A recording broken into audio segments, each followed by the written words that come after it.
Así que ya que hemos llegado a la hora, vamos a empezar. Bueno, yo soy Pepe Oleaga, voy a dar un poco la reflexión en algunos temas, aparte de por ese ridículum que tiene apabullante y tal. Ya digo, os metéis en internet y lo veis. Yo destacaría también otra cuestión, que ya es más personal. O sea, si a mí me gusta también traer personas, no solo porque tengan muchas cosas que decir, sino por cómo lo dicen o cómo lo comparten. Yo a Silvia le conocí porque hemos coincidido con un amigo profesional común, Arcaiz Fullaondo, que fue el doctorando tuyo, y es compañero nuestro en la Facu, en León. Y cuando estábamos, yo colaboro con Ikuspegi, aunque soy Fundación Begirune con Sabina Yerdi, colaboro mucho con Ikuspegi, y cuando estábamos nosotros barajando en Ikuspegi que necesitábamos hacer investigación en relación a los hijos e hijas de las personas de origen extranjero, ahí Arcaiz nos dijo, hombre, pues una persona que nos puede ayudar a empezar a plantear la cuestión puede ser Silvia, y le llamamos a Silvia, y bueno, pues a mí me gusta la gente que comparte el conocimiento, que no es de esta rapachita, sino que automáticamente nos dijo que sí. Nos fuimos a Barcelona y nos montó un programa de festejos desde primera hora hasta última hora, donde iban pasando diferentes investigadores con diferente también formación, que estaban con diferente también, digamos, orientación o, digamos, abordando el tema de los hijos e hijas, desde cuestiones, me acuerdo, trayectorias exitosas que copiamos, ahora se dice, ¿cómo se dice eso? Antes se decía copiar, ahora se dice buenas prácticas, con trayectorias exitosas de hijos e hijas que, digamos, tenían un éxito, digamos, social, no tiene que ser crematístico, ni tampoco, pero sí en su vida personal. Y vimos también cómo habían abordado ellos algunas investigaciones, total, que nos pasaron por ahí media docena de personas del grupo de investigación relacionadas con ellas, algunos eran doctorandos, otros eran compañeros, y ahí nos fueron explicando de forma generosa cómo habían orientado, cómo estaban orientando cada una de las investigaciones. Y bueno, pues nos ayudó mucho a plantear la investigación que luego se llevó a cabo por el equipo de Ikuspegi. Lo cual quiere decir que es una de las cosas que también nos ayudan a nosotros a decir, bueno, son personas que saben, son personas que tienen conocimiento y que además tienen ganas de compartirlo. Así que, pues que mejor que, ya que, pues, que le llamamos y que compartan. Así que no me voy a entretener mucho más. No sé si alguno de Euskal Federalista queréis decir algo más, pero va a ser una charla muy entretenida, es una buena comunicadora también, así que, pues nada, a disfrutar. Muchas gracias. Bueno, muchas gracias por esta presentación que me compromete claramente, porque ahora ha dejado, digamos, unas expectativas que a lo mejor no es mi mejor día. De manera que yo simplemente pido que, si no es mi mejor día, que es muy probable que no lo sea, ¿no?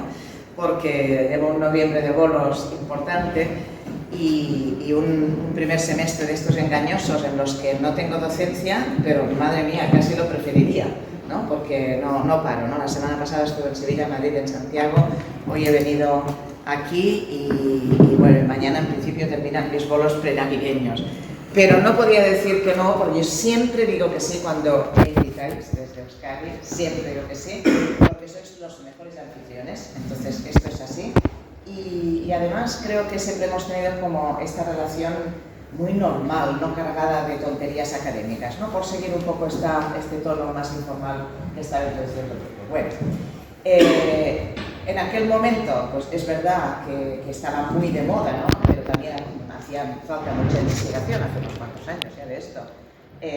Este interés realmente se desvaneció, de manera que ahora mismo quedan, yo creo, 3 grupos de investigación en todo el Estado que seguimos investigando esto, que realmente hicimos de esto nuestra especialidad y que podemos echar mano y beneficiarnos de esta continuidad longitudinal en la investigación, porque también hemos ido aprendiendo a medida que estas generaciones han ido creciendo. Hablábamos de infancia, lo veis al principio, nuestro grupo de investigación se llamaba Pues infancia, migraciones, educación. De hecho, EMIGRA es un acrónimo que responde a eso, ¿no? Educación, migraciones, infancia, grupo de recerca catalán antropológica, ¿no? Hablábamos de infancia y bueno, ahora tenemos que hablar de juventud, no le hemos cambiado el nombre al grupo, pero hemos ido también haciendo este seguimiento de generaciones. Y de hecho, si bien empezábamos con procesos de recepción en la escuela y las necesidades de formación del profesorado y qué estaba sucediendo en la escuela como institución principal de integración social, qué pasaba después, hemos podido ver qué pasaba después con indicadores que solo se pueden realmente comprender si has seguido a las generaciones durante todo ese tiempo de llegada, asentamiento, integración. Ahora hablaremos de todo esto, ¿no? Entonces, ahora realmente somos eso, ¿no? 3 grupos que hemos seguido, otros que se dedican, el propio el País Vasco, ¿no? Tienen muy buenas investigaciones en segundas generaciones, pero en realidad esa explosión, ¿no? Bueno, pues la verdad es dramático porque quiere decir que ahora que tendríamos que ver y poder medir y analizar el éxito o el fracaso, los puntos fuertes, las debilidades, los vacíos de esa respuesta de las políticas educativas y sociales de integración social, bueno, pues ahora se dedica muchísima menos gente a esto, ¿no? Entonces, ahora que estamos hablando ya de nuestra sociedad, resulta que esto ha pasado de moda. Realmente lo digo así, solo tenéis que mirar las comunicaciones en los congresos. Mi compañera asiente, es que es dramático absolutamente, ¿no? De manera que cada vez que alguien me invita a poder hablar de cómo hemos seguido investigando y qué sabemos de las últimas investigaciones sobre qué les sucede y cuál es la respuesta y cómo podemos evaluarla, ¿no? Educativa y social de la sociedad receptora de España, Cataluña, de la comunidad autónoma y tal entorno local, como sociedad receptora, y tengo que decir que sí, ¿no? Porque realmente ese interés, como digo, global, ahora que es más necesario que nunca, parece que se ha desvanecido. Ya no es moda, ahora estamos en otras modas.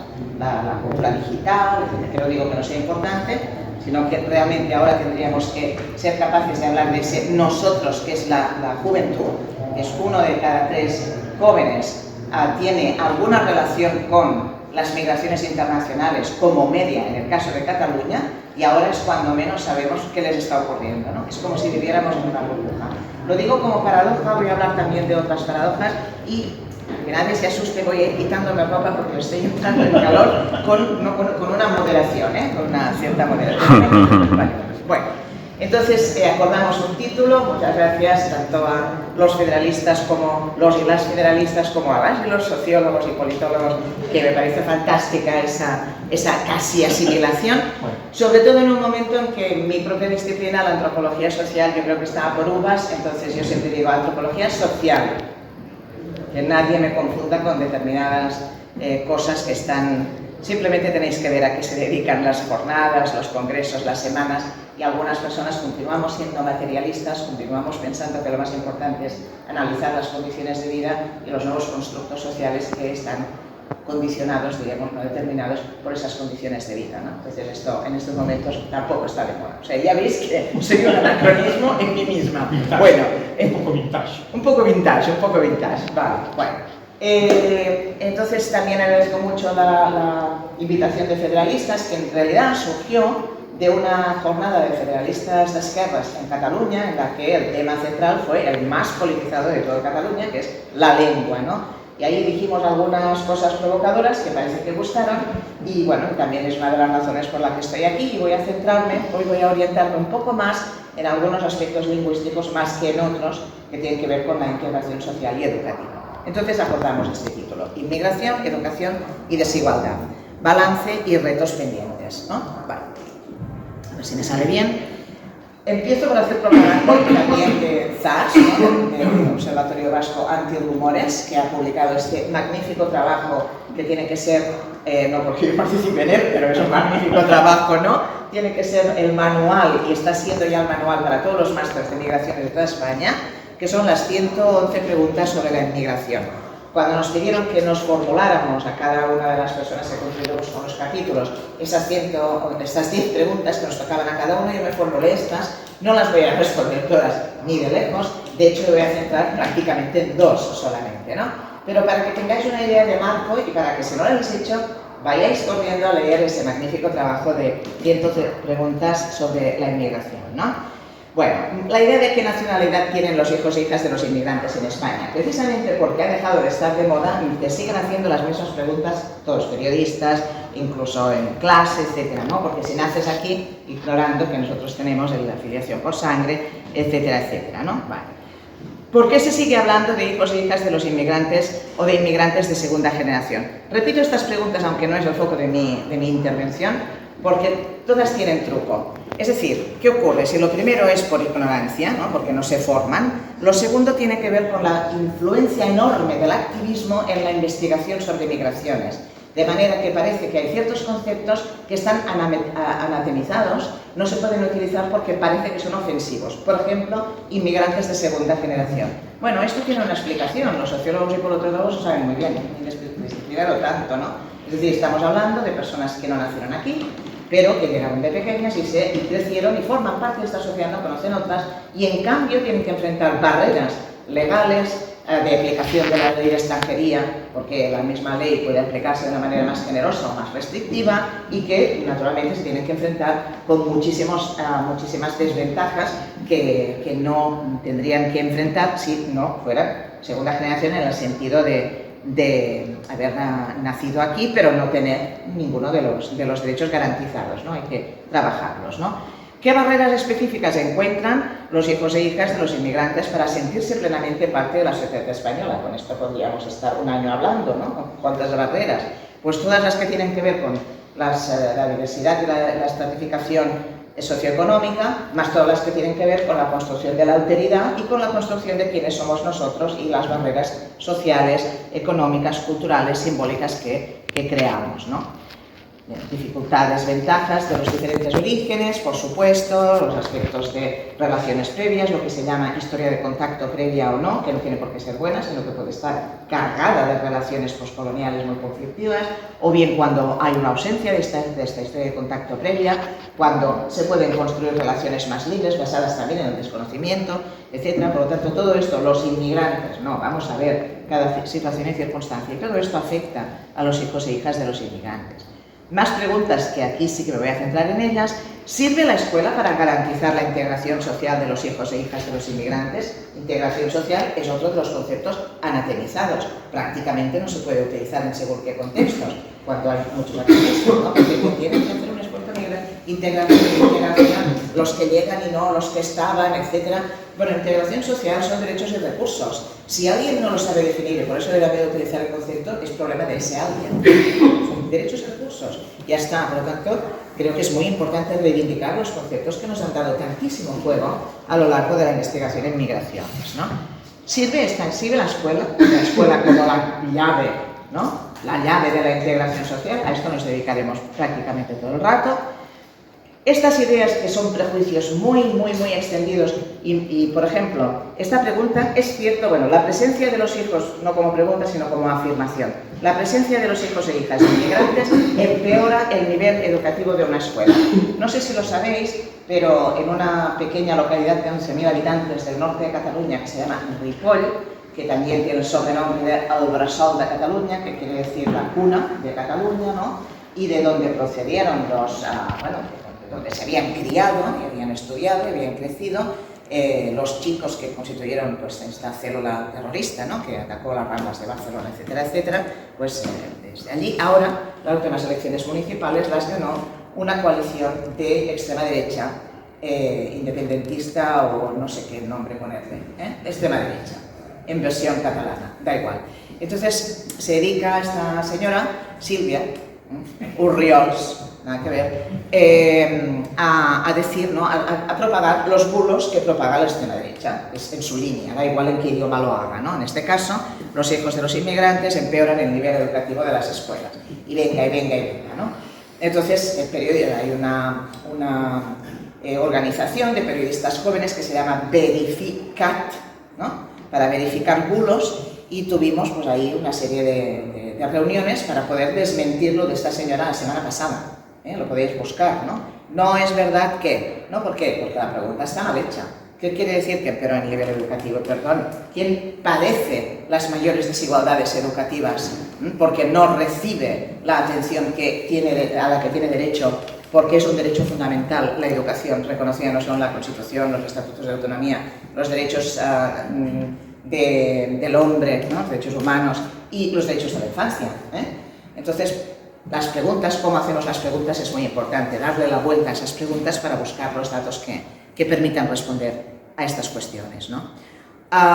Entonces, segunda parte, ¿qué factores hacen que a los hijos e hijas de inmigrantes obtengan peores resultados académicos y abandonen más prematuramente los estudios? A lo que también me voy a centrar dentro de un momento.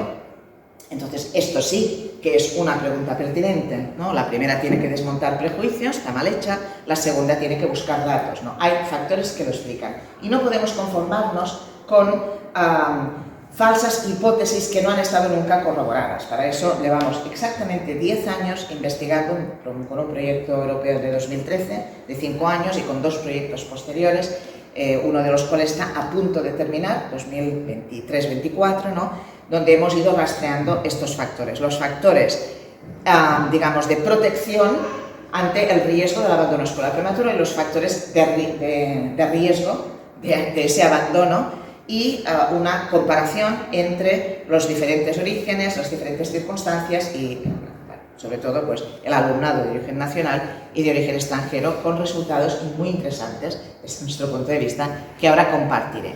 Bueno, entonces aquí tenemos otras preguntas que no tendremos tiempo de entrar en ellas. Cómo favorecer la integración social más allá de la escuela, temas de convivencia, no vamos a entrar en todo esto, me voy a centrar en la escuela. Y lo primero es, ¿de quién estamos hablando? Tenemos que apoyar. Ya, yo creo que aquí ya. Si veo que estáis como bostezando, igual ya. La infancia y la juventud, ojo a la expresión afectada por las migraciones. Estamos hablando de hijos e hijas de inmigrantes. Bueno, ¿inmigrantes quiénes son? No, infancia y juventud global afectada por las migraciones. Esto es una idea muy interesante de Anne Whitehead y Joel Hashim, de 2005, del Centro de Investigación de la Universidad de Sussex, especializada en estas cuestiones, en las que distingue, ¿no? Toda la gente que tenemos aquí son hijos de inmigrantes o producto de la inmigración. Bueno, pero vamos a ver, esto es un fenómeno global, un fenómeno mundial, es un fenómeno creciente, no es un fenómeno temporal, sino que se va constituyendo en un fenómeno estructural en el capitalismo neoliberal. Y tenemos como mínimo 3 situaciones, cada una de ellas describiendo muchas otras situaciones. En primer lugar, quienes migran como miembros de una familia, con migraciones nacionales y regionales. El primer quiz que hacemos, el primer test que hacemos es: ¿creéis que las migraciones internacionales son las más importantes? Perdón, que las migraciones más importantes son sur-norte. No, son entre regiones sur-sur, ¿no? Las razones por las cuales la gente migra es porque está muriendo de hambre. No, los que se mueren de hambre no se pueden mover, ¿no? Migran por razones laborales, para mejorar sus condiciones de vida, pero migran para estudiar también, ¿no? Mirad qué contradicción, migran para estudiar. Estamos a punto de sacar un vídeo precioso de 10 minutos donde vemos cómo la escuela cierra las puertas a los que vienen con titulaciones y no hay manera, al menos en Cataluña, no sé si esto lo tenéis resuelto por aquí, no hay manera de hacer una homologación rápida y una incorporación rápida de títulos y se quedan totalmente fuera, ¿no? Cuando son reagrupados. Es uno de los productos de este último proyecto, ¿no? Los menores que se quedan en origen están afectados por las migraciones. Estos menores que se quedan en origen y están afectados por las migraciones también van a construir un imaginario sobre migrar y probablemente se conviertan después en jóvenes que, si pueden, van a emprender ese proyecto migratorio, porque se vehicula, como sabemos, ¿no?, por el transnacionalismo, una serie de imágenes, expectativas, definiciones de la identidad juvenil global basadas en ciertos consumos homologables a los jóvenes de los países ricos, etcétera, etcétera. Bueno, cuando emigran los padres, las madres, cuando emigran ambos, tienen afectaciones diferentes. Tienen afectaciones diferentes quienes se quedan atrás. Y es importante, porque estamos hablando del mundo global, tenemos que entender estas afectaciones globales y los proyectos que van a salir de ahí, los menores que migran solos y solas, y es muy importante que añadamos ir solas y solas. Si hay un problema pendiente, que es como una especie de elefante en la habitación del que nadie quiere hablar, son los derechos de las menores y de las jóvenes de origen extranjero, que están afectadas por las migraciones, porque lo están de maneras muy específicas, y ahí todavía hay menos investigación en España. Me parece un escándalo, literalmente, ¿no? Por lo tanto, hablemos de las que migran solas. No sé si lo sabéis, este dato no lo he puesto, pero a partir de hasta los 13 años, los solicitantes de asilo que llegan a Europa, de los diferentes grupos de edad, tienen un equilibrio por sexo. A partir de los 14 es un 70% versus un 30%. Y nadie se hace ninguna pregunta. Ah, es que no llegan, ah, es que ellas no migran, ah, es que no, ellas están todas en la Junquera, en los burdeles ahí, que los he investigado en Melilla y los he investigado en la Junquera. No hay ninguna investigación sobre esto, no hay.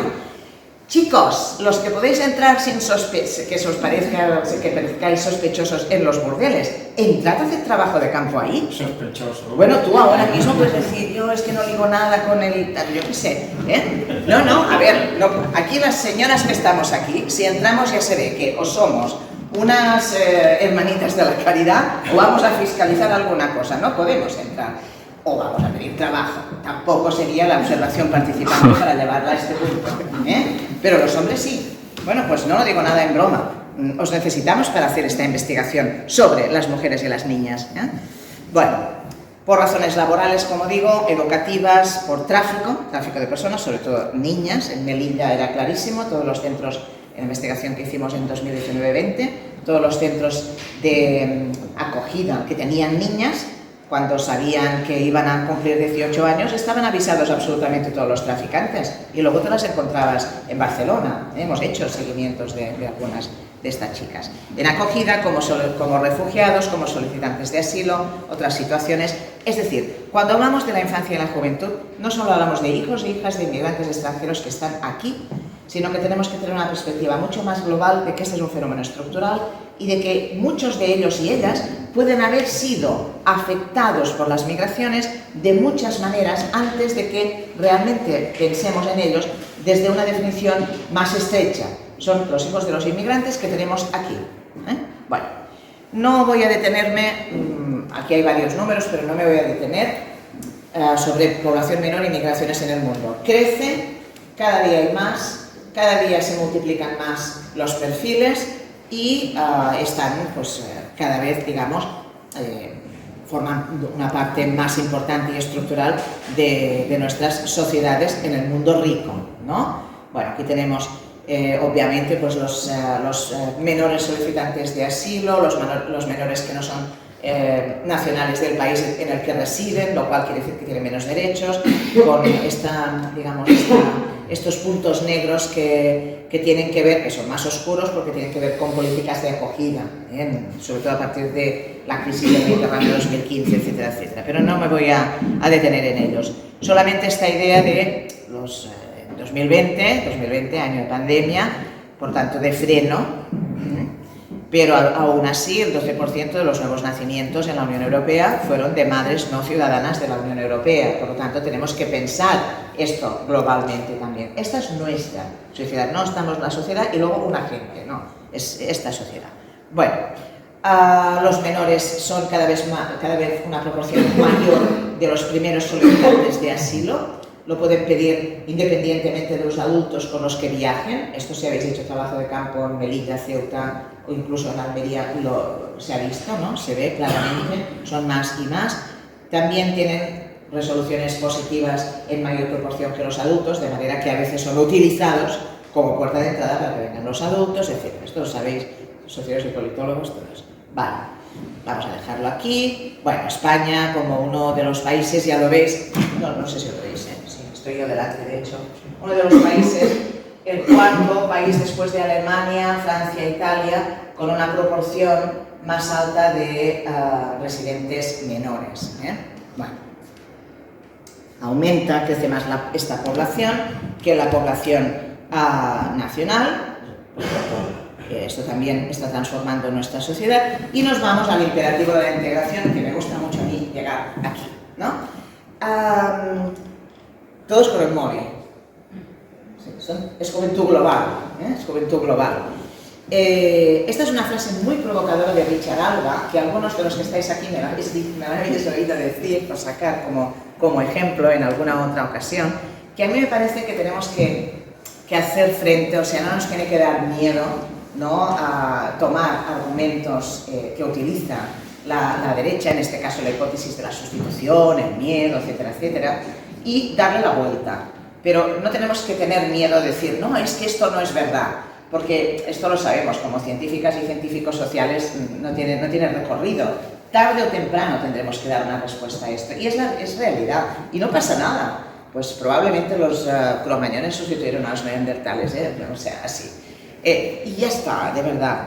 Pero Richard Alba, que es un sociólogo norteamericano que conocéis muy bien, especialista en migraciones, habla del imperativo, ¿no? Y dice, estamos en una transición histórica y esta transición tendrá consecuencias de amplio alcance. El futuro, dice él, el futuro de las sociedades occidentales en términos económicos, culturales y sociales dependerá de lo bien que se haya preparado a los jóvenes de origen inmigrante para reemplazar, lo dice así, a los nativos envejecidos. Richard Alba no es sospechoso de la derecha para nada, pero dice, es que esto es así de importante. O estamos ante una nueva forma de estratificación que tenemos que asumir, una estratificación social que ahora también se hace más compleja por una estratificación por origen. ¿Lo vamos a asumir?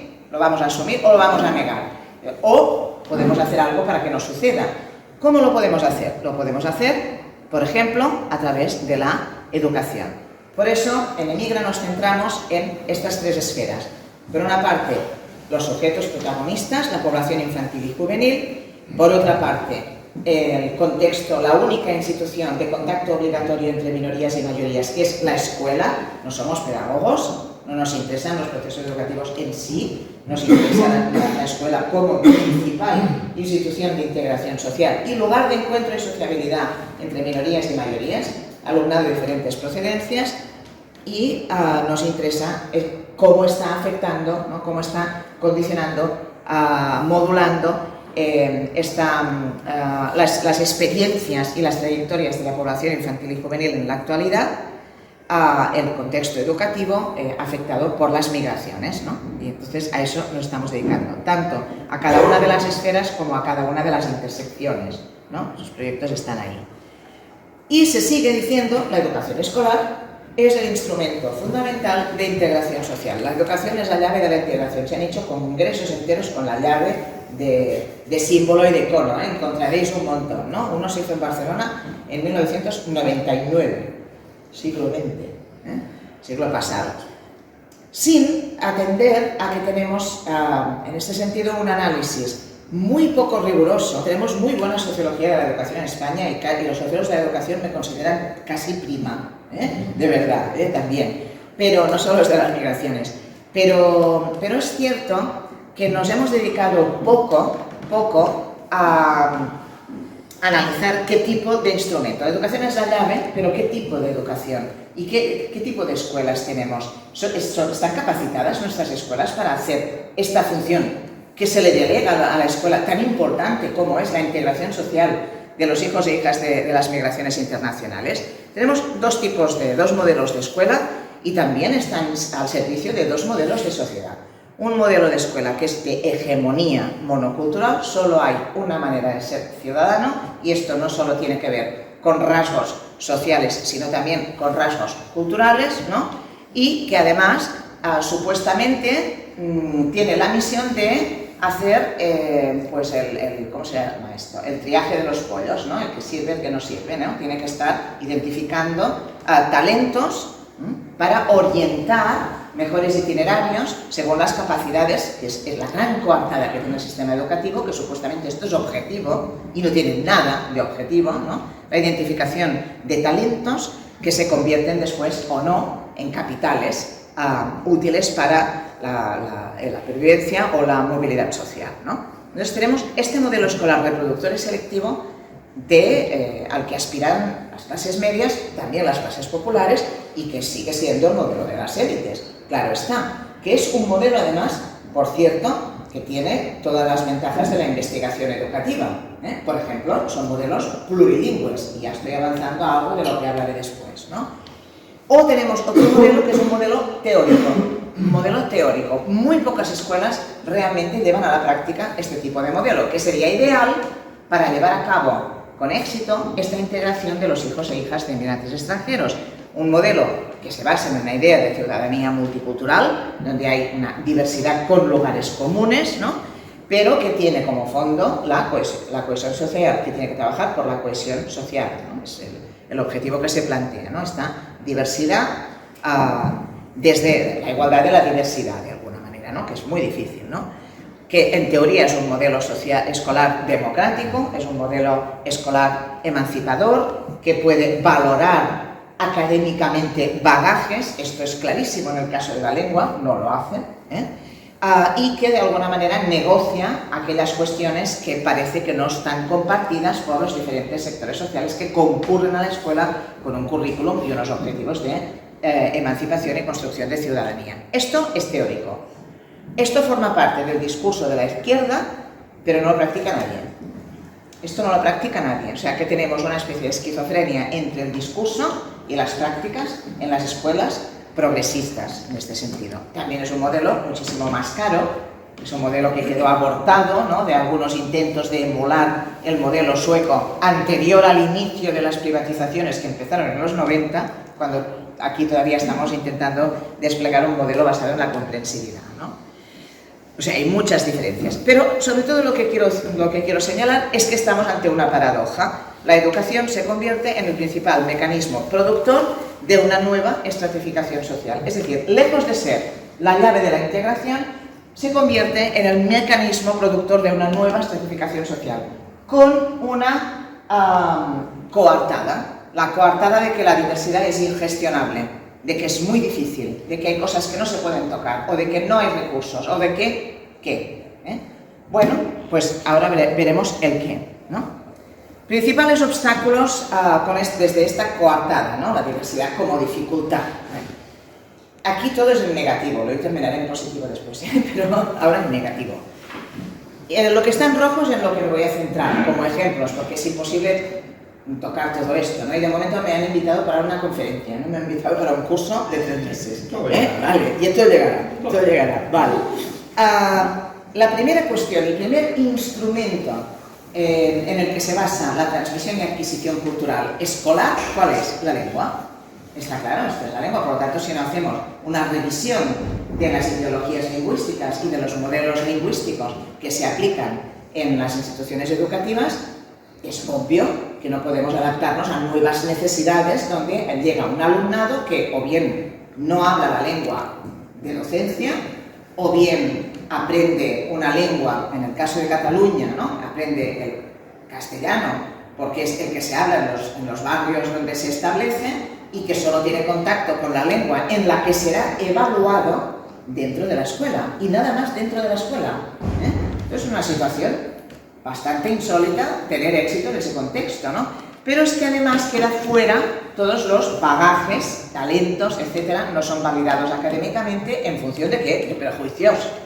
Porque nadie dice, es un chaval con necesidades educativas especiales, lingüísticas, porque en casa hablan noruego. Esto no lo habéis escuchado porque no ha existido en la realidad, esto que estoy diciendo, Pero habla, yo qué sé, Darija, es que hablan Darija, es que, no, qué bien, si tiene 2 grafías, tiene 2 maneras de organizar el texto en el... No hay formación para esto, ¿no? Se ha prescindido completamente. Y además en un contexto de politización de las lenguas y de las prácticas lingüísticas, ¿no? A pesar de lo cual, no sé por qué tenéis tan poco abandono escolar prematuro en Euskadi y no lo tenéis que explicar. Bueno, sí, porque da mucha rabia en Cataluña, En la calle 9. Claro, debe ser eso. Entonces ahí, bueno, falta un enfoque inclusivo. Es decir, un enfoque basado en el esquema de Ginkamich. Esto es lo más frustrante.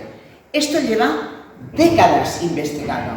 Décadas. No hay manera que esto se traslade a la práctica educativa, a la acogida del alumnado extranjero, a la evaluación del alumnado extranjero. No hay manera. Hay una barrera absoluta, un auténtico enfoque inclusivo que se basa básicamente en enfoques más experimentales y menos académicos de entrada, que pueden ir construyendo a partir de lo experimental los conceptos abstractos. Está estudiadísimo, Jim Cummings dedicó su vida a esto. Bueno, un modelo que sea realmente intercultural, no las paparruchas de hacer el día del cuscús y el día de las ciencias africanas, no, por supuesto. Creo que ahora ya no está ni de moda el día de las ciencias africanas, es decir, que ha pasado también eso y no ha sido sustituido por otras cosas, ¿no? Cuando hablamos de un enfoque intercultural real, hablamos de la validación académica de saberes, que esto es muy importante. Vamos a hacer clases de árabe fuera del horario escolar, pero vaya chorrada, por favor, hay que hacerlo dentro, para que haya un control del currículum, una enseñanza de nivel realmente y un reconocimiento. Son las famosas políticas de reconocimiento de Nancy Fraser, ¿no? O sea, ¿qué es esto exactamente? No se hace. Falta de apoyo con recursos de lo que se llama acompañamiento a la escolaridad y a la participación social. Por ejemplo, entre las responsabilidades educativas de los municipios y las escuelas. Nosotros hemos hecho dos spin-offs del proyecto europeo, uno centrado en la mentoría juvenil, que es con estudiantes universitarios o bien de grado superior de formación profesional y chavales en riesgo de segundo o tercero de la ESO, ¿no? Y los cambios son espectaculares, es decir, sabemos que funcionan. ¿Cómo podemos saber si una cosa funciona? ¿Qué hacen los holandeses? Que son los más tacaños en políticas públicas y en general en la vida, perdón, si hay alguien de origen holandés, ¿no? Bueno, claro, ¿y qué hacen? Oye, en Rotterdam hay un programa universal de mentoría juvenil. Si hacen un programa universal de mentoría juvenil en Rotterdam, que es muy caro, porque es caro para emparejar, o sea, es de 1 a 1, etcétera, dura más de un año si es necesario, hay un acompañamiento escolar, pero sobre todo extraescolar, los mentores, los jóvenes, ¿no?, que hacen de mentores, reciben una formación y una coordinación semanal. Si hacen esto que es tan caro, es porque se ahorran algo muchísimo más caro que vendrá después. O sea, aquí hay un cálculo económico seguro, ¿no? Lo hizo Maurice Krul, que es uno de mis colegas de este proyecto europeo que empezamos en 2013, ¿no? Bueno, él es el diseño. Entonces yo le intenté trasladar a mi ciudad, que es Sabadell, que tiene 215.000 habitantes, y parece que sí que se va imponiendo, dados los resultados, este tipo de intervención. Pero es algo absolutamente minoritario, ¿eh? Ahora me diréis, en País Vasco todos los pueblos tienen mentoría juvenil. Yo me callaré, pero está probado que funciona, ¿no? Bueno, falta una perspectiva de género desde los derechos educativos. Por ejemplo, el abandono escolar prematuro. Cuando yo voy a una formación del profesorado, que fui anteayer, Lérida, 70 orientadoras y orientadores, y dije, a ver, posibles causas, ya me lo sé, ¿no? Posibles, familia, no se preocupa, no sé qué, porque no tienen estudios, porque no tienen aspiraciones. Bueno, en fin, porque es muy difícil la diversidad, ¿no? Bueno, y digo, ¿y esto se aplica igual a chicos o a chicas? No. ¿Sabéis el famoso chiste de la oveja negra y la oveja blanca? ¿No? Pues es exactamente lo mismo, ¿no? Mi oveja blanca tal, y la negra también, pero si nadie te pregunta, esa ni siquiera se habla de ella, ¿no? Entonces tenemos un problema muy grave. Cada año, ahora estamos escribiendo los resultados, ya veremos si se publican, de un enfoque de género en el análisis del abandono escolar prematuro. Las chicas tienen mucho menos abandono escolar, por lo tanto no es un problema.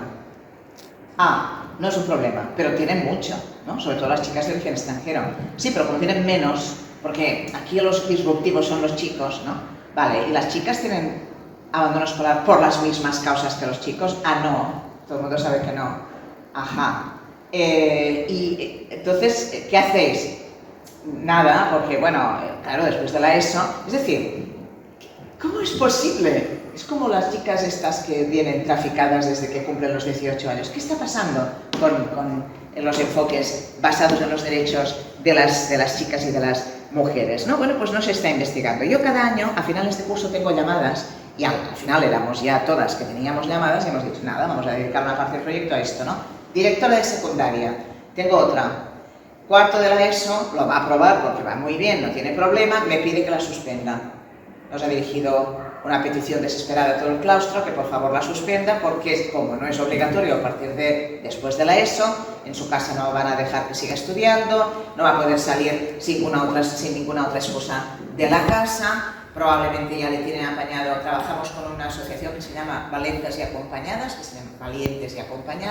sobre todo que trabaja en Girona, que por cierto ahora mismo están estrenando un documental en Girona, que lo estoy perdiendo por estar en Bilbao. Ya lo veré. Y claro, esto es que bueno, sí, es un tema, claro, pero no es central. ¿Cómo que no es central? ¿Qué quiere decir que no es central? Al revés, esto es lo más central posible, ¿no? Bueno, entonces, esta perspectiva de género tampoco está. No puede ser que en cuarto de ESO pase esto, hay que trabajarlo antes, con mediación intercultural, desde primero de la ESO, etcétera, etcétera, ¿no? Con las familias, las comunidades, etcétera. Falta estabilidad de las plantillas, porque la mayoría de centros de los que hablamos son los más infradotados, entonces hay una circularidad importante, ¿no?, del profesorado, que con razón no se quiere quedar en determinados centros infradotados, y faltan referentes de continuidad para aquellos chicos y chicas que establecen buenas relaciones, que están en la cabeza de alguien, que es lo que hemos visto en investigación, que funciona más, especialmente entre chicos y chicas de origen extranjero, que tienen menos referentes en este sentido, simplemente porque vienen de otro sistema y de la sociedad, ¿no? Y sobre todo la temporalidad de los recursos específicos. Las dos crisis que hemos vivido, tanto la crisis de 2008, ¿no?, de la burbuja inmobiliaria, etcétera, etcétera, como la crisis de la pandemia, han revelado en los pocos estudios que llevamos hechos, hago la cuña publicitaria, acabamos de publicar una, bueno, está en inglés, pero se puede descargar, se llama Supporting Migrant Students Through the Pandemic, ¿no?, el apoyo a los estudiantes extranjeros, inmigrantes, durante la pandemia, ¿no?, donde hicimos, que es fruto de un webinar que hicimos, y hemos visto diferentes países qué medidas específicas adoptaron respecto a las necesidades educativas específicas también, ¿no?, de alumnado extranjero en estos diferentes países. ¿Cuáles adoptó el Estado? Ninguna. Ninguna. España adoptó 0 medidas para seguir con los que necesitaban apoyo lingüístico, o sea, de repente están confinados en casa, tienen menos conectividad, probablemente están más solos, porque como sabéis, se hizo el informe de la Unión Europea, ¿no?, una sobrerepresentación de trabajadores de origen extranjero en los llamados empleos esenciales. O sea, probablemente están más solos, tienen menos conectividad, están todavía necesitando apoyo, porque esto no pasa un año en la aula de acogida, esto necesita unos apoyos entre 5 y 7 años, ¿no? ¿Y cuál fue la medida específica para el apoyo al alumnado extranjero en España? No existió, 0, ninguna. A pesar de ello, escribimos un artículo sobre el 0, ¿no?, pero no existió, ¿no? En otros países, es que incluso en Inglaterra, que son absolutamente monolingües y obsesionados con que se ponen nerviosos si una cosa no está en inglés, incluso en Inglaterra hubo medidas, ¿no?, específicas de continuidad que luego han dado lugar a programas de apoyo que se han mantenido online a pesar de haber recuperado la presencialidad en las aulas. A ver, que ya está inventado, ¿eh? Bueno, pues esto ha pasado en la crisis de 2008, donde se desmantelaron un montón de recursos de apoyo específico, y se ha visto también en la crisis pandémica, ¿no? Resultados: una enorme brecha de abandono escolar prematuro. Bueno, ¿cuánto tiempo tengo? Porque ahora es cuando empiezo a presentar. ¿Sí? ¿Sí? Son 8 menos 10. Vale, perfecto. Entonces me voy a centrar en 2 cosas, las que están en rojo, ¿vale? En temas de plurilingüismo, porque es la primera herramienta, y creo que además había un interés especial desde federalistas, y en temas de abandono escolar prematuro, que es al final de toda esta respuesta social y educativa, que supuestamente era la llave para la integración. ¿Qué ha pasado? ¿Cuál es el éxito académico o la retención y la continuidad educativa? Que es a lo que me voy a centrar. Vale. Bueno, I want you to speak English or get out, ¿no? O sea, hay un peligro cuando se invisibiliza. Creo que estoy tapando todo el rato esto, puede ser, ay, lo siento, ¿eh? Bueno, la discriminación lingüística, esto lo sabemos todos los hablantes de lenguas minoritarias, ¿eh? No hace falta que hablemos de extranjeros, ¿no?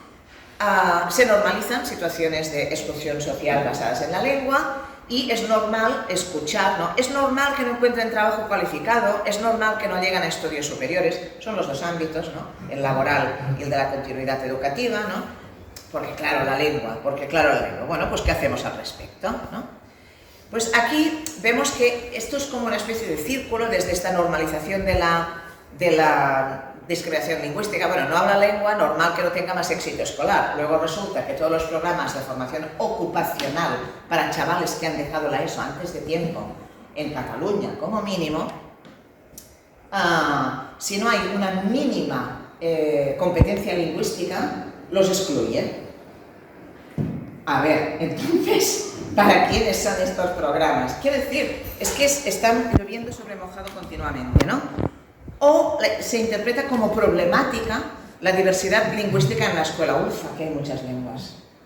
Luego te dicen, parece la ONU. No parece la ONU. Nadie en la ONU es discriminado por hablar distintas lenguas. Es todo lo contrario de la ONU, ¿no? Oh, es que hay mucha diversidad lingüística, ¿no? Mientras que en una escuela de élite, por ejemplo, de diplomáticos, de hijos de diplomáticos, nadie le diría, uff, hay mucha diversidad lingüística, ¿no? Esto es muy complicado. No te lo dirían, ¿no? Bueno, hay unas herramientas para trabajar en positivo esto, ¿no? Entonces se ve el multilingüismo como un atributo cultural que se interpreta como una barrera de integración. Uy, además hablan 2 o 3, las hablan todas mal, además la que hablan no la saben escribir. Es decir, hay todas unas narrativas deficitarias de proyección del déficit en el multilingüismo, cuando es exactamente lo contrario, es un capital, ¿no? Es un capital, ¿no? De manera que esto se normaliza, como decía, la falta de logro y la excepcionalidad en las trayectorias de éxito, que esto es un clásico aquí, ¿no? En lugar de ver qué ocurre en las trayectorias de éxito, qué es lo que te da esta persona a qué ha estado expuesta. Ostras, pues a lo mejor es esto lo que tendría que estar expuesto todo el mundo, ¿no? Sabemos por las investigaciones de Jim Cummings, que seguramente pues, es el referente número 1 en este sentido, ¿no? Que el alumnado de origen extranjero necesita, como decía, he dicho 7, no, entre 5 y 9 años para lograr el nivel académico. Es decir, hablar la lengua se puede hablar, y más con las técnicas actuales, relativamente deprisa.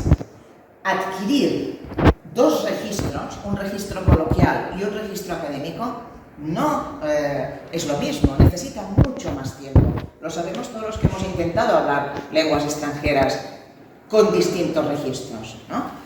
Bueno, entonces, al menos hasta sus iguales monolingües, ¿no? Hay además estudios que dicen que hay un momento en que se estanca ese conocimiento. Es posible que os haya pasado como estudiantes probablemente de inglés, la mayoría de los que estáis aquí, ¡wow! Voy aprendiendo, y luego hay un momento que te da la impresión de que no estás mejorando, ¿no? Además vuelves a cometer errores que cometías al principio. Cuando hablas pones she, he, y además lo han cambiado ahora, hay they, depende, bueno, en fin, no quiero entrar en ese problema. Vale. Claro, todo esto es muy frustrante, porque de ello va a depender poderse quedar en el sistema educativo a pesar de que se tengan muchas aspiraciones y probablemente también competencias curriculares, ¿no? Muy importante, como dice la OCDE y todos los estudios, eliminar las barreras lingüísticas. ¿Cómo eliminar las barreras lingüísticas? Pues no darle la importancia que tiene, pero utilizando los múltiples capitales. Ahora lo veréis, ¿no? Incrementando este apoyo a los jóvenes inmigrantes, que es lo primero que se recortó en 2008, que no se ha recuperado, tal vez aquí sí, pero en general en España no se ha recuperado, ¿no? Y que luego no ha tenido apoyo, como decía, a través de esta segunda crisis, ¿no? Ahora estamos utilizando datos de 2017, 18 y 19, porque hasta que no pasen unos años, estas generaciones afectadas por el confinamiento escolar y por la escolarización irregular que han tenido, no son fiables, ¿no? No podemos ver cómo les ha afectado, pero no podemos establecer una línea de continuidad, ¿no? Una línea longitudinal. Son años raros, ¿no? Bueno, y en cambio, cuando la escolarización se hace aportando herramientas adecuadas, el multilingüismo dispara las capacidades de aprendizaje, porque permite hacer una transferencia cognitiva de una lengua a otra, ampliando horizontes. ¿Seguro que os ha pasado? Habláis más de una lengua todos los que estáis aquí. Entonces, esto es como en inglés cuando dices the gap, ¿no? Que ahora parece que no podemos decir brecha, hay que decir gap, ¿no? Pero, bueno, no, es que no es exactamente lo mismo. Es decir, entramos en otro universo de sentido, ampliamos nuestra visión del mundo, incluso la matizamos, por lo tanto, amplía, ¿no? Es bueno si se hace bien, porque si no es subtractivo, lo que se llama escolarización subtractiva, ¿no? Como decía Guadalupe Valdés, learning and not learning, o unlearning English, ¿no? Que esto lo investigué yo cuando estuve en Estados Unidos y la verdad es que rompía bastante el corazón, ¿no? ¿Cómo se hace esto? Bueno, pues pensar la lengua como un sistema de estructuras lingüísticas cerradas o como la comunicación, la lengua como comunicación y la comunicación como una práctica social en constante transformación.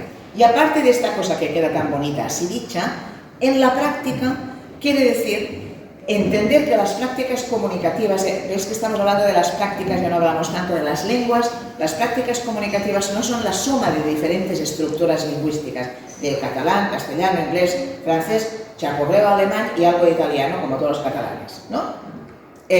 No son sumas, sino que son la lengua X, ¿no? Conozco la lengua X o la lengua Y o no, sino procesos más fluidos, dinámicos, personales y sociales, lo que se llama un enfoque plurilingüe, no multilingüe, plurilingüe, que quiere decir que las lenguas permitimos que se interfieran para producir conocimiento y para multiplicar la capacidad de recepción, de aprendizaje y de producción, ¿no?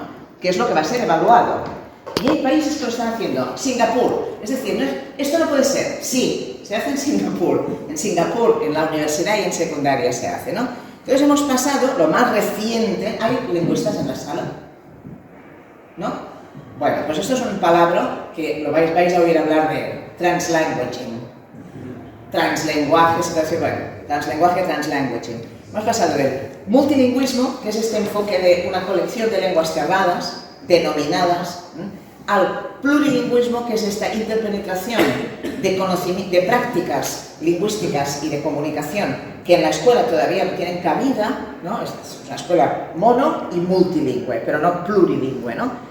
Y al concepto de translanguages, que ahora veréis un ejemplo, ¿no? El plurilingüismo ya es un avance, porque se centra en el hablante, en la competencia del hablante para utilizar diferentes recursos en diferentes lenguas. Si habéis hecho investigación con jóvenes extranjeros, lo veréis, ¿no? Pim, pam, bueno, esto te lo sé decir mejor en tal lengua o en tal otra, o cuando empiezas una entrevista. Puedes hablar en lo que quieras. Bueno, ¿puedo hablar en lo que me salga? Esto es muy típico, ¿no? Sí, si mientras yo te entienda, puedes, ¿no? De centrarse en el hablante a centrarse en la práctica, y en lo que se llaman repertorios comunicativos. Centrarse en la práctica, como las personas que están expuestas a diferentes idiomas crean sentido común de su mundo y se comunican. Y esto es esto. No sé si se ve. Esto es... Uf, se ve... Bueno, no importa. Esto es Clarissa. Esto es una chica que no se llama Clarissa, que además es pakistaní, pero sigue una telenovela turca donde la protagonista se llama Clarissa. Esto es así, ¿eh? Pero escucha. Vale. Es que no sé si se puede mejorar, pero para que os hagáis, aunque no entendáis lo que pone dentro, yo os lo voy explicando. Tenemos los países en los que ella tiene una relación o son importantes para ella a algún nivel. España, Pakistán, el Reino Unido, Dubái, Arabia Saudí, Estados Unidos y Rusia. En España vive. De Pakistán es ella y su familia. En el Reino Unido tiene primos y primas con los que chatea. En Dubái tiene otros primos que están trabajando. En Arabia Saudí lo mismo. En Estados Unidos tiene también una parte de su familia y además le gustan mucho las series americanas, aunque no tuviera familia, ¿no? Y de Rusia sigue a unas influencers, ¿no? Vale. Entonces ella te puede meter en una misma conversación. Además, perdón, de Pakistán, ella es de una zona donde Urdu no es la lengua utilizada, sino el Pazari, que no sé si la conocéis, es otra lengua, no es una variedad dialectal. Entonces utiliza el Pazari, el Urdu, el español, el Panjabi. ¿De dónde ha sacado el Panjabi? Pues resulta que va a clase a un instituto del centro de Barcelona, donde la mitad de sus compañeras de clase son del Punjab y las oye hablar, no quiere quedarse fuera, tienen unas cancioncitas divertidas, siguen unas telenovelas, que es el futuro del aprendizaje de lenguas, ¿no? Y sabe distinguir Punjabi, ¿no? Bueno, además me parece que es muy interesante, ¿no? Qué divertido aprender más cosas. Naturalmente, pues tiene que hablar catalán, ¿no? En la escuela también da inglés, hindi y bengalí lo mismo, tiene compañeras y compañeros de clase en su barrio, viven en Raval, en su barrio, son idiomas del tendero, el de la ropa, no sé qué, ¿vale? Y el árabe, porque su familia es de religión musulmana y como mínimo el árabe clásico lo sabe pronunciar, no lo sabe leer, pero lo sabe pronunciar, de las oraciones, etc. Por tanto, está en contacto con esa lengua. Y el ruso por la influencer esta, que bueno, nos explicó cosas espectaculares de la influencer, que habla medio en ruso, medio en inglés, me encuentra fascinante, ¿no? Clarisa, bueno, esto que os he dicho está mejor explicado en los circulitos que tenéis aquí. Es decir, tiene una serie de contextos de prácticas lingüísticas que para ella son entornos de aprendizaje. Llega a clase, y a clase en clase, ¿qué dicen?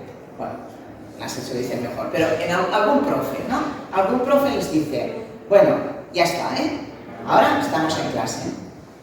Entonces se tienen que poder comunicar y no pueden utilizar todo ese enorme repertorio lingüístico, ¿no? Imagínate qué interesante sería que el profe dijera, venga, vamos a utilizar todo esto que sabemos y vamos a multiplicar el conocimiento. Bueno, se hizo, se dejó de hacer, cuando había aula de acogida se la quitaron, ahora que no se la han vuelto a dar, y los chicos y chicas se ponen en la posición de profes. Esto es una experiencia que se hace a menudo, ¿eh? En la posición de profes enseñan 4 cosas a sus compañeros y compañeras, al profesorado que lo quiera aprender. Por lo tanto, esto hace que su repertorio comunicativo entre en la escuela, no esté prohibido, entre en la escuela con una validación académica y al mismo tiempo estén en esa posición de enseñante, ¿no? Y corregir, ay, no lo pronuncias bien, no, repite, ¿eh? Bueno, pues todo este tipo de prácticas que sabemos que funcionan y ya las publicamos en 2007, creo, en Multilingual Europe Diversity and Learning, comparando varios países, esto ya se sabe cómo hay que hacerlo. No se hace, no se enseña al profesorado, no se promueve desde las políticas educativas, pero sabemos que esta es la realidad de estos chicos y chicas. Pero cuidado, no de los chicos y chicas extranjeros, también de los nacionales. También de los nacionales, por lo tanto utilizamos poco todo este repertorio comunicativo. Seguimos pensando en términos de lenguas como estructuras estáticas, ¿no? Bueno, por lo tanto, esto, si lo hiciéramos, además, no solo tendría una ventaja académica, sino que tendría también una ventaja de integración social en términos más amplios, porque le estaríamos dando valor a las lenguas familiares y a los espacios comunitarios en las que se utilizan, ¿no? A nivel cognitivo se podría trabajar desde sus recursos comunicativos, hay un error, perdón, no solo parcialmente, como se ven obligados por las prácticas monolingües de la escuela, y a nivel identitario se puede construir una identidad desde el respeto a todos sus referentes culturales. Cuando hablamos de interculturalidad no hablamos de trenzas ni de cuscús, hablamos de esto, que tiene un valor y puede multiplicar. Y hay muchas maneras de hacerlo. En este mismo instituto, que además es un buen instituto, que tiene mucha tradición de adaptarse, bueno, pues resulta que el trabajo de investigación de bachillerato, los estudiantes extranjeros lo tienen que hacer en catalán, y los estudiantes catalanes lo pueden hacer en inglés.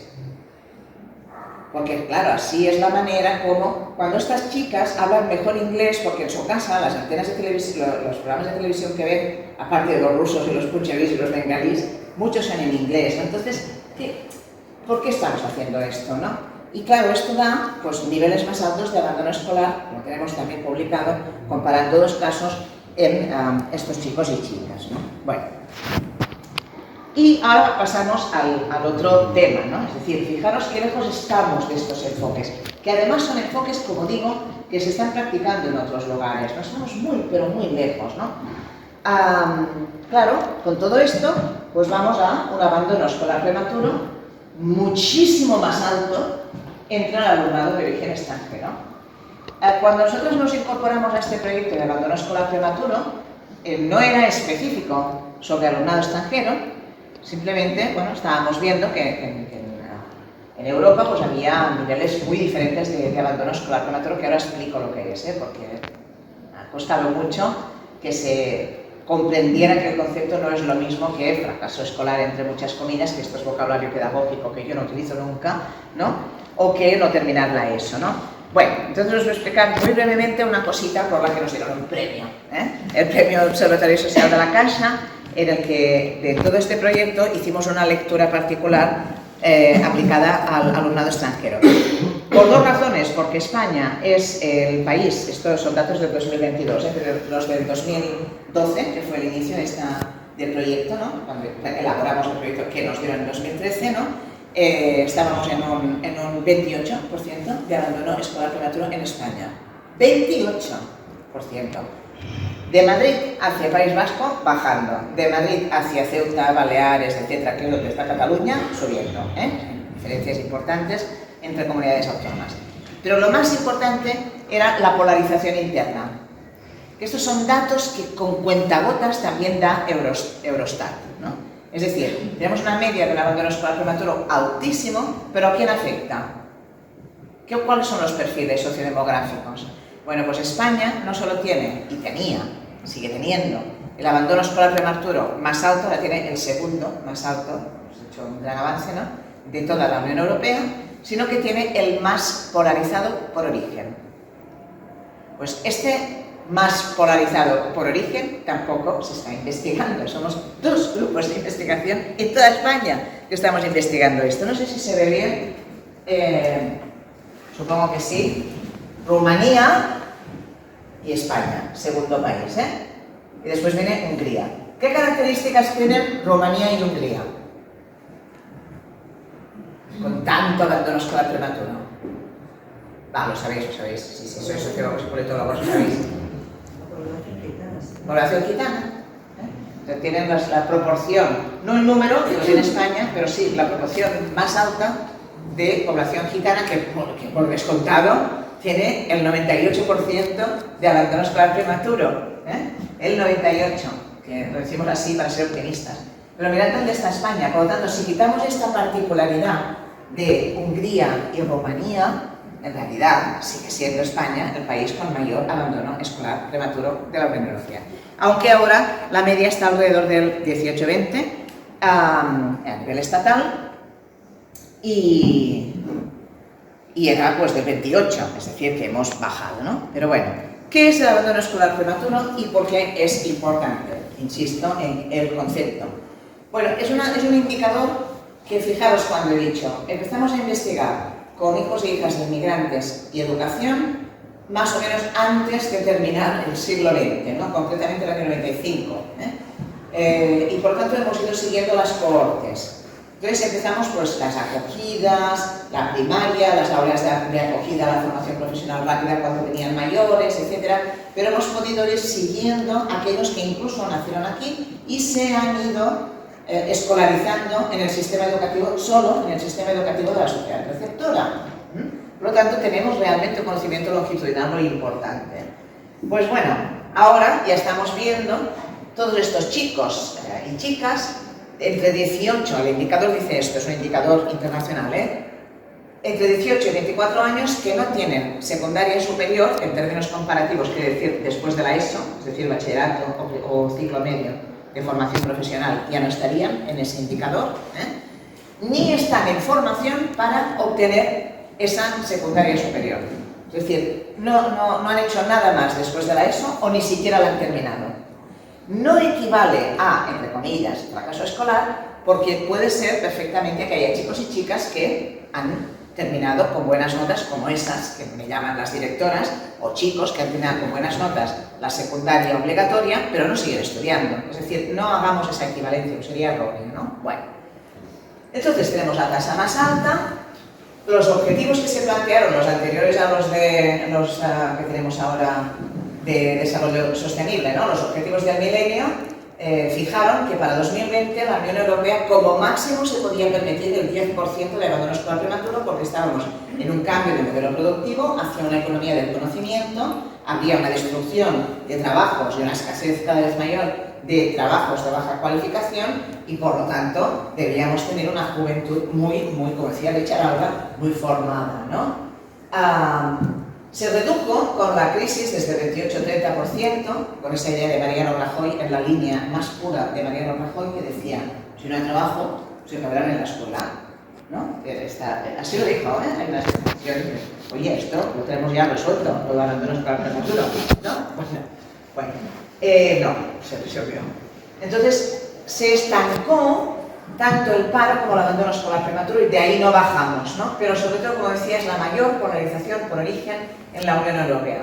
Clase trabajadora por encima de otros orígenes, otras clases sociales, obvio, en todas partes. Chicos por encima de chicas, muy por encima de chicas, y origen extranjero por encima del origen nacional. Muy por encima, y ahora os doy datos, del origen nacional. ¿Por qué es importante? Porque es el mejor indicador del riesgo de exclusión social en la transición a la vida adulta, en la economía del conocimiento, en un cambio de contexto migratorio, etcétera, etcétera, ¿no? Entonces, aquí hicimos este proyecto, que es RESALT. Bueno, no voy a... Es igual, es un proyecto importante, no voy a entrar en él, pues hay un montón de publicaciones, y nos planteamos esta lectura específica de cómo afectaba al alumnado extranjero, porque era un problema invisible, porque estaba naturalizado. No saben la lengua, cómo van a tal, no tienen están en mayor paro, sí, claro, como han estudiado menos porque no saben la lengua, porque han llegado tarde, es decir, una naturalización y un fatalismo, como si no se pudiera hacer nada. Sabe que la educación es la llave para la integración social, ¿no? Y algo no poco investigado, nada investigado, ¿no? Teníamos un modelo, como os decía, ¿no?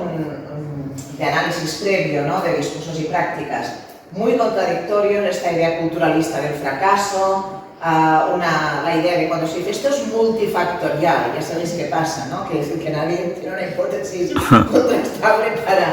Bueno, entonces nosotros elaboramos un modelo de análisis basado en un concepto que es la desvinculación escolar, ¿no? Es decir, que tiene tres componentes: cognitivo, afectivo y de comportamiento, es decir, quedarse cada vez más al margen, pensar que no se pertenece o realmente no cumplir, irse desvinculando y no cumplir con los requisitos escolares, ¿no? Pero son dimensiones totalmente diferentes.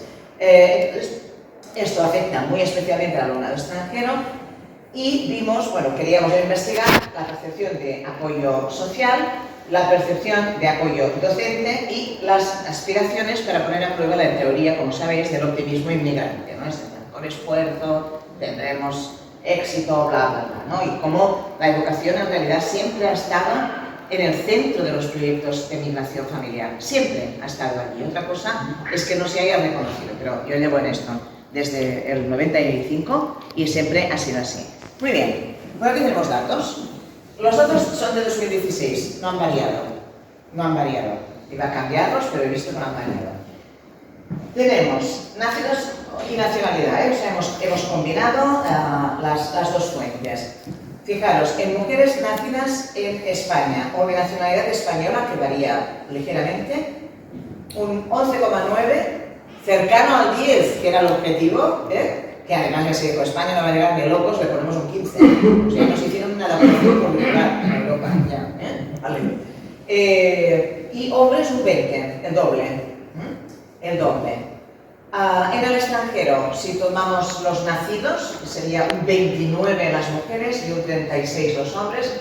Si tomamos los de nacionalidad extranjera, es decir, digamos que han llegado más tarde porque han llegado y no han tenido tiempo de obtener la nacionalidad, nacidos sin nacionalidad, o de nacionalidad extranjera habiendo nacido, pero digamos tomando el indicador más extremo posible, tenemos en los nacidos en España y los de nacionalidad extranjera, tenéis un 33,8%. En mujeres no es un problema entre las chicas. ¿Qué va?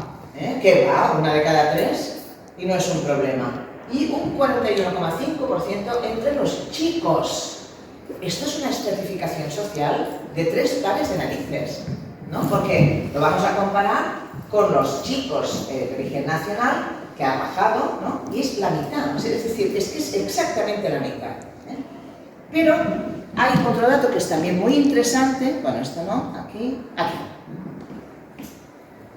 Lo vemos, Como decía, desaparecen los factores de atracción laboral, porque estábamos en plena crisis, 2013, pues no se compensaron con los factores de expulsión escolar, es decir, es que realmente la hipótesis Rajoy no funcionó, ¿no? Sin estrategias de retención después de la ESO en las escuelas, con predominio de modelos totalmente totalmente informativos de orientación en cuarto de la ESO. Por cierto, puedes hacer esto, esto, esto, y si no la tienes, nada, porque además no hablas la lengua, ¿no? Claro, y esta idea de que, bueno, si se sacan la ESO ya es un éxito para la población de clases populares de origen extranjero, no, porque van a caer en el abandono escolar prematuro, no tendrán ninguna formación ocupacional en una economía que no necesita gente sin formar. Pero, ojo al dato, que esto estamos muy contentos de ese dato, ¿Qué es?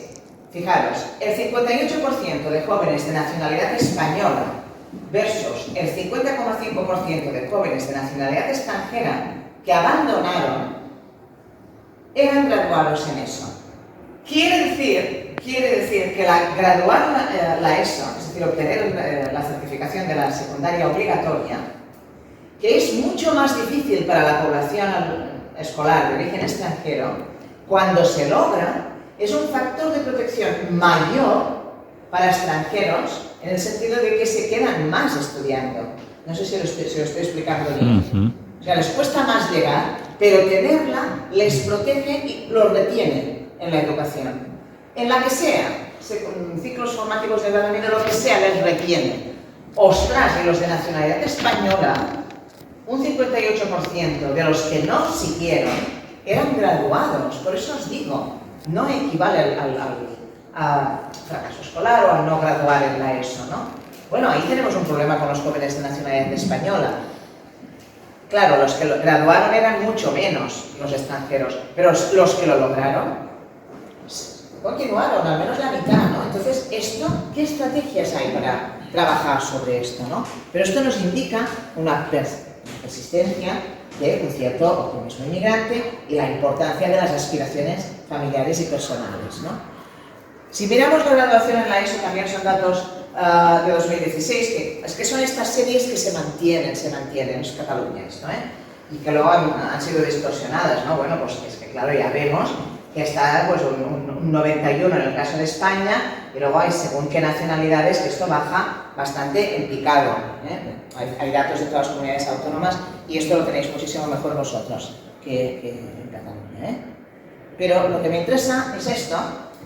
Analizamos las trayectorias ordinarias y las trayectorias más probables del alumnado nacional y del alumnado extranjero, ¿no? Y cómo vamos viendo lo que sería lo contrario de, en lugar de acumular apoyos, lo que vemos es que se acumulan barreras, ¿no?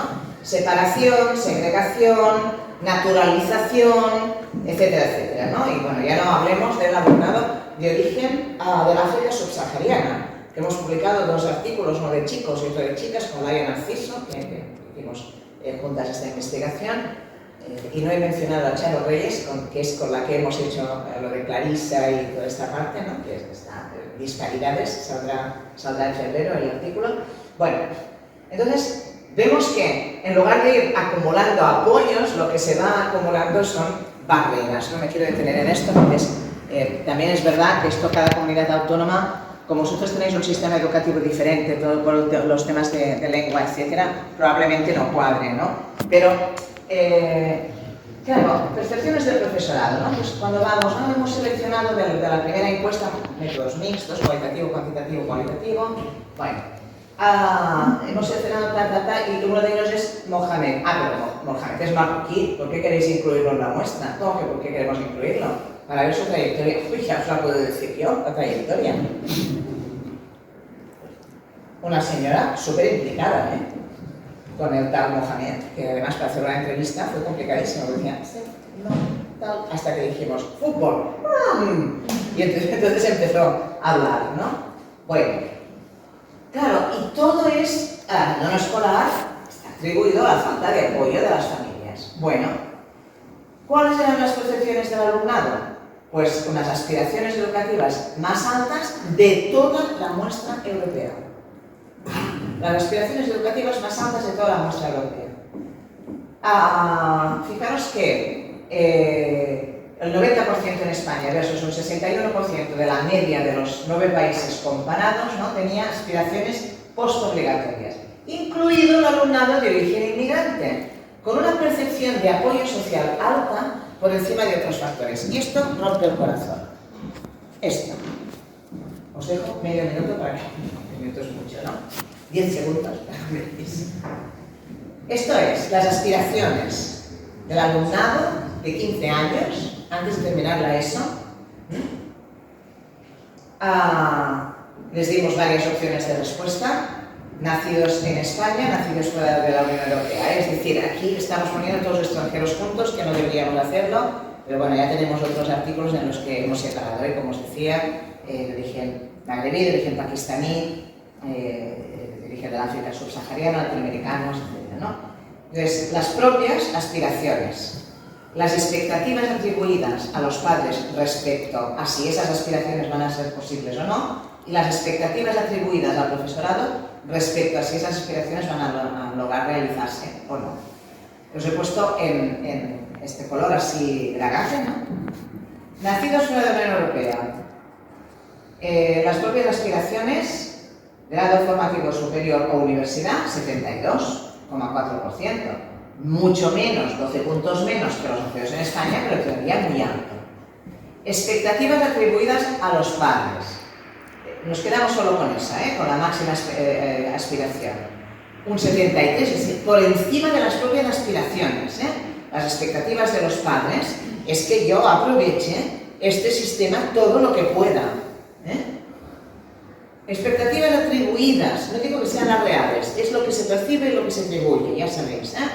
Al profesorado, 55,9, o sea, baja en picado, ¿no? Entonces, no, es que no tienen interés, no tienen expectativas, no tienen aspiraciones, por ahí eso van que, vamos, a más de bien, ¿no? Entonces, claro, luego tenemos, podría explicar muchas cosas, no sé cuánto tiempo llevo, dime cuánto me falta.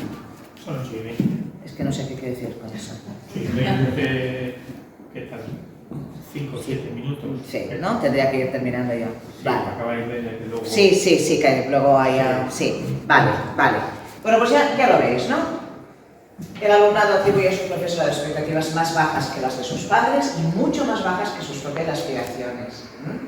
El 16% del alumnado cree que su profesor no espera que siga estudiando más allá de la ESO, y esta opinión se eleva al 28% entre el alumnado nacido en el extranjero. Lo que hemos visto ahora, ¿no? Las expectativas atribuidas son más bajas entre el alumnado, ¡ojo!, de primera generación matriculado en ESO, especialmente en las opciones negativas. Por ejemplo, quedarse con la ESO o ni siquiera terminarla. El alumnado de primera generación, o sea, es los que llegaron con sus padres, ¿no? Las aspiraciones, unas expectativas atribuidas bajísimas, ¿no? ¿Qué hemos hecho después? Pues hemos igualado, ¿no? Hemos hecho un control por clase, ¿no? En los diferentes... Las otras dimensiones, la percepción de apoyo social y docente, la vinculación y las aspiraciones. No voy a entretenerme, pero os voy a decir que las diferencias no son tan grandes. Es decir, cuando controlamos por clase se parecen mucho más, Pero, como hemos visto, aprobar la ESO, o sea, cualquier éxito, tiene un impacto como factor de retención mucho más alto. Es decir, hay mucho margen para trabajar, ¿no? La cuestión es que, claro, los factores escolares, que ya es pena siendo la llave para la integración, ¿no? Esa vinculación y el apoyo docente, obtiene puntuaciones más bajas que los factores individuales y familiares, ¿no? Bueno, entonces, como decía, los factores de protección muestran variaciones irrelevantes por origen cuando controlamos por clase, eso también es verdad, pero tiene este efecto de retención, ¿no? Y desde luego difieren estas percepciones entre el alumnado y el profesorado. Bueno, entonces esto no tengo tiempo, tampoco tengo tiempo, espérate, a ver, no, fuera, espera. Sí, esta. Bueno, entonces ahora voy a explicar dos casos en los que hay una exposición a todos los factores importantes, ¿no? De protección y institucional, de apoyo docente, etc., y en los que no los hay. Son dos casos de esta muestra que nosotros trabajamos de alumnado extranjero, ¿no? En el primer caso se trata de una chica marroquí que en su casa, pues bueno, a ella le gusta mucho escribir, etc. Él encuentra un club de lectura en el barrio, en la biblioteca que está delante del centro. En su casa no la dejan salir, aprovecha para estar en internet todo el día, crea un blog literario. El instituto tiene cierto miedo de que no va a seguir una chica con unas calificaciones muy buenas, está todo el día en casa, entonces aprovecha, para él es una ventana, ¿no? el estudio de oportunidad, de escape también. Aprovechan, el instituto tiene miedo y la pone en un programa de mentoría. Entonces la pone en este programa de mentoría con otra chica que además es extranjera, es una estudiante Erasmus que viene de Portugal. Empiezan a hablar español, catalán, portugués, árabe, bueno, de todo. Se hacen muy amigas. Al final de esta mentoría a la chica la dejan salir más, ve más cosas.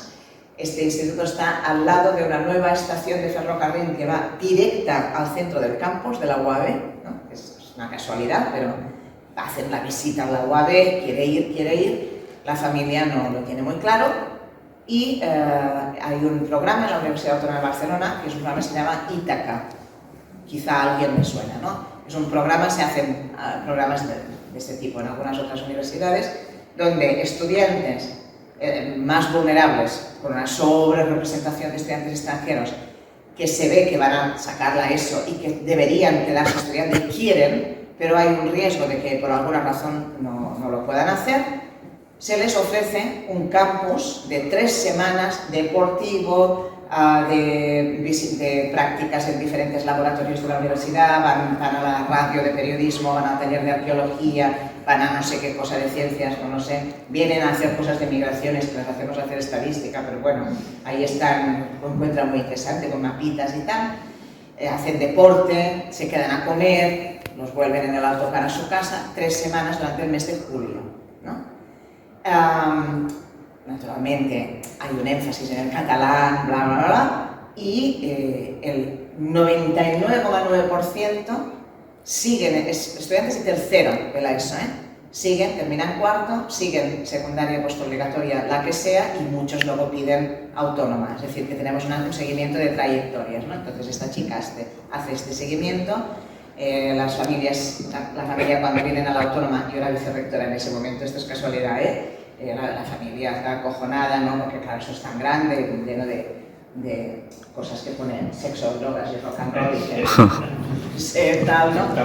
Y claro, bueno, finalmente la chica está terminando un doble grado de políticas de derecho. Ha estado expuesta a mentoría, ha estado expuesta al programa Ítaca, ha estado en el coco de unas profesoras que dijeron: esta chica está en riesgo de no continuar, pero es muy buena. Se ha trabajado con la familia, con la mediación intercultural, es decir, todo lo que ha podido disfrutar, ¿no? Ha tenido la suerte de disfrutarlo. Esta chica, vale, otra, una chica hija de inmigrantes pakistaníes que termina la ESO y hace un ciclo, se apunta a un ciclo formativo de Administración y Finanzas.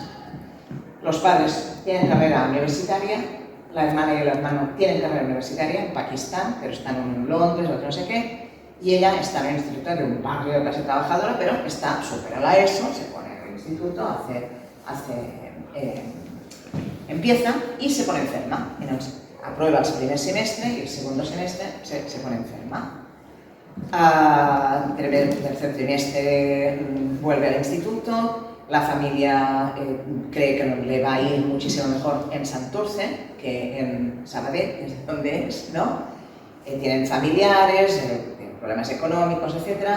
Y le dicen, bueno, a ver, te voy a explicar al cole esto y que te den todos los expedientes, no sé qué, para cuando vayamos allí. Bueno, entonces allí va al instituto, piden las calificaciones y le dan solo las de la ESO. No hace falta que te demos el primer trimestre del ciclo formativo porque con esto no vas a hacer nada, porque no está ni terminado, ¿no? Además, ¿a dónde vas? A Santurce, ahí todo es vasco. Esto es el instituto. Se frustra totalmente, la chica quiere ser técnica de no sé qué, de aviación, porque como habla inglés, porque en su casa solo ven inglés en la televisión y no sé qué, bueno, la primera entrevista está muy frustrada, llega aquí, no encuentra nada, ni siquiera se acerca a una institución educativa porque opina que, claro, si el catalán ya le parece horroroso. De hecho, cuando hablo con ella, la segunda vez cuando ya estaba aquí, digo, bueno, ¿en qué idioma crees que lo hagamos? Dice, uy, yo en castellano, porque en catalán fue súper malamente, en veritat, O sea, habla un catalán perfecto, que tiene una impresión de no hablarlo bien. Hacemos la entrevista, según ella, en castellano, según yo, seguimos en catalán, pero no se lo desmiento. Esto pasa, Esto pasa. A ver, a mí también me pasa, a veces estoy hablando francés y me suena una cosa en inglés, Pues ella dice, seguimos en castellano mejor, pero seguimos en catalán. Y digo, bueno, ¿y por qué no has seguido con el grado de finanzas? Dices, que es todo en vasco. Si en catalán ya tengo un problema, ¿cómo va a ser todo en vasco? No, tú tienes diferentes líneas. Puedes hacer un ciclo formativo en español. ¿Qué me dices? Digo, sí, pues en el sector me dijeron que no valía la pena y no tengo ni siquiera los papeles, porque me dijeron que con ese primer trimestre no podía convalidar nada. Bueno, me pilló un cabreo, entonces decidió que se iba a ir a Inglaterra con sus primas, con las que estaba hablando cada día, hablaba también con las compañeras que había dejado atrás en catalán y en castellano, por WhatsApp, por diferentes chats. Y bueno, el padre de la chica le encuentra, esto no sé si lo expliqué el día, el padre de la chica le encuentra un ciclo de formación ocupacional de peluquería, justo cuando la chica ha decidido que se pone hijab porque, sí, es así, no lo expliqué esto, porque, bueno, le ha entrado un cabreo tal que ha decidido que la sociedad occidental no la quiere, que no sé qué, está en internet todo el día, bueno, lo que sea, se pone hijab. Y el padre es el que le dice, no, que hijab ni qué, vete a hacer un ciclo de peluquería, aunque sea, conoce gente y después ya veremos, a ver si puedes continuar y tal. Bueno, parece ser que la cosa se ha mejorado, y parece ser que está haciendo un ciclo. No el de Administración y Finanzas, pero, o sea, la escuela, pero sí que quieras, pero si tienes la ESO, si ya está, ¿no? O sea, ningún apoyo, ni siquiera dan las notas, ¿para qué las quieres si está enferma todo el resto del curso? Sí. Es decir, ¿no? Y luego, con todo el prejuicio de que, claro, son tan religiosos en su casa, no va a poder... Y es el padre el que dice, quítate el hijab y vete a hacer peluquería, ¿no?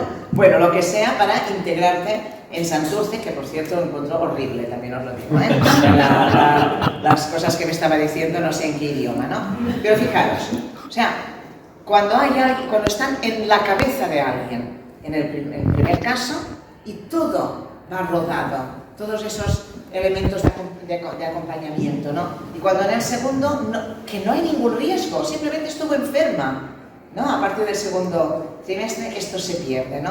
Y todo esto no hay ni investigación ni nada, pero claro, tenemos que ver todos los factores de protección. Hay un montón de factores de protección en los dos casos, pero hay que poder tirar de esos factores de protección, ¿no? Bueno, entonces, garantizar itinerarios inclusivos, recursos no selectivos, voy terminando, y acompañamiento a transiciones postobligatorias. Y esta es la misma diapositiva que os he pasado antes, donde aquí os ponía principales problemas y aquí pongo principales soluciones. Realmente, ¿en qué condiciones puede convertirse la educación en un factor de integración social del alumnado de origen extranjero? Pues cuando sí hay un enfoque plurilingüe, inclusivo, intercultural, con apoyos de recursos y recursos de acompañamiento, con una perspectiva de género, que por eso he explicado estos dos casos, ¿no?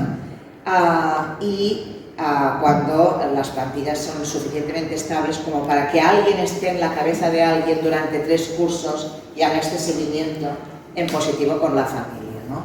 Bueno, es verdad que en este caso ella pudo disfrutar, la primera chica, de recursos que no se destruyeron con la crisis, uno porque era un recurso de la universidad y el recurso de mentoría precisamente lo diseñamos los dos, tanto el programa Ítaca como el recurso de mentoría lo diseñamos durante esos años tan terribles, ¿no? Donde estábamos viendo estos datos. Por lo tanto, sí puede ser la educación un factor de integración social si se hace bien y si no, corremos el riesgo de empeorar la sociedad a la que llegan estos chicos y chicas, y es lo que os venía a contar hoy. Y este. Muchas gracias.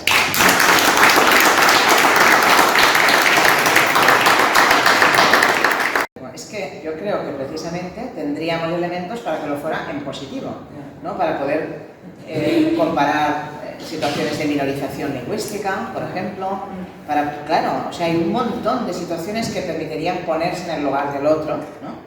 Y trabajar todos estos elementos siempre y cuando utilicemos. Es que a mí lo que me da rabia de todo esto es que estamos hablando de cosas, a ver, cuando hacemos una investigación concreta de qué le sucede a personas concretas, no, pero cuando estamos hablando de tipos de respuestas que funcionan, es que esto ya se sabe. Entonces, es tan frustrante, ¿no? Estamos ahora, por ejemplo, en una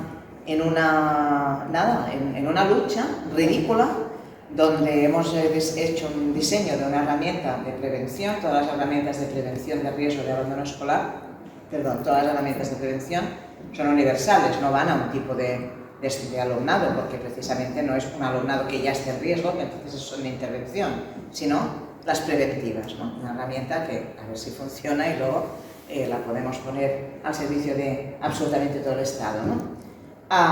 Bueno, pues estamos pendientes de que alguien haga la automatización para que genere unos informes sobre cada alumno o alumna donde dice por qué en tal subdimensión de la vinculación escolar sale así, por qué esto es importante y puede ser de riesgo y qué tipo de intervención recomendamos que se haga, ¿no? Automatizar, estamos haciendo las pruebas, hemos hecho experimentación, la primera fue el 19-20, escogimos un muy mal año, de manera que hasta el 21-22 no volvimos a hacer una buena experimentación, pero lo hacemos manualmente, son más de 1000 alumnos, ¿no? Que estamos generando estos informes. Pues nos faltan los 5.000 euros, lo digo así ya, sea crowdfunding que os llegará, ¿no? Para hacer esta automatización de algo que todo profesorado que lo ha practicado, que lo ha puesto en práctica, ha dicho, nos cambiaría la vida, porque podríamos tener una detección precoz, etcétera, lo tenemos en multilingüe, lo pueden hacer nada. Bueno, esto depende, no lo sé, ya veremos, hemos ido a la casa ya que nos dieron un premio, a ver si tienen beneficios, ¿no? Pero pasan estas cosas, no se aprovechan elementos que pueden ser más complicados, pero que podrían, como el multilingüismo, ¿no? Que podrían ser utilizados de forma positiva. Es cierto que entre la política educativa y social y lo que se hace después en un aula, pues es que no tiene nada que ver, porque ni el profesorado está formado para ello, ni se utilizan los indicadores adecuados para evaluar, ¿no?, el impacto que se ha tenido, pero se sigue repitiendo que la educación es la clave de todo esto, ¿no? Y estamos reproduciendo una sociedad de jóvenes muy estratificada, que no tienen nada que ver unas realidades con las otras, mucho más estratificada de la que venimos. Y eso es lo que a mí y luego, entonces esos elementos, si no juegan a favor, juegan en contra, esas especificidades. Al menos en Cataluña lo estoy viendo así. Aquí tenéis esto de los modelos lingüísticos, es diferente, ¿no? Bueno, no lo sé, no tengo idea porque no he investigado nunca, pero yo te digo lo que ocurre aquí, no sé. Romperlo un poco, Lo que pasa es que tiene mucho predicamento como explicación de todos los males, ¿no? Segregación por origen, claro, entonces ya está. Es como la diversidad, un problema, o el multilingüismo según cuáles sean los componentes lingüísticos es un problema. Ahora, digamos, se plantea que este tipo de concentraciones, segregaciones, son la causa principal, y no lo son, porque las aspiraciones del alumnado extranjero son unas y las de los demás son otras. O sea que estos centros que se llaman de máxima complejidad, o sea que se tienen etiqueta, de máxima complejidad se llaman, donde coinciden todos estos factores, ¿no?, que tienen, creo, un profe más como gran dotación para hacerle frente, ¿no? Supuestamente, si terminamos con ellos, ya estaría todo resuelto. La investigación nos dice que no es así. Y no quiero... Bueno, es que un centro gueto es otra cosa. Es un centro en el que se ha perdido toda esperanza de que la educación resuelva ningún problema, ni genere ninguna expectativa, donde hay una administración que ha desistido de hacer una buena inversión, ¿no?, y transformar ese centro, y donde realmente el profesorado tampoco se lo cree, porque lo que está deseando es que le toque otro estilo, exactamente. Entonces, para mí el enfoque pues hasta cierto punto me parece superficial, pero sí que sigue esto ahora, es la explicación, ¿no? El índice de concentración-segregación. Y estamos viendo que las realidades son muy diferentes, ¿no? Bueno, no sé. Al menos conocemos mejor el problema, lo cual quiere decir que podemos empezar a ponerle remedio más adelante, pero no nos hacen ni puñetero caso, ¿eh? O sea que no, ni caso, no sé. A mí me da a plantear eso cuando tenemos la realidad que tenemos, ¿no? O nos quedamos simplemente en discursos sin querer conocer qué ocurre realmente con los procesos sociales. Va, es muy tarde, tenéis ganas de, ¿no? Sobre hijos e hijas de inmigrantes y educación y desigualdad. Yo encantada de estar aquí compartiendo este rato, ¿vale? Muchas gracias.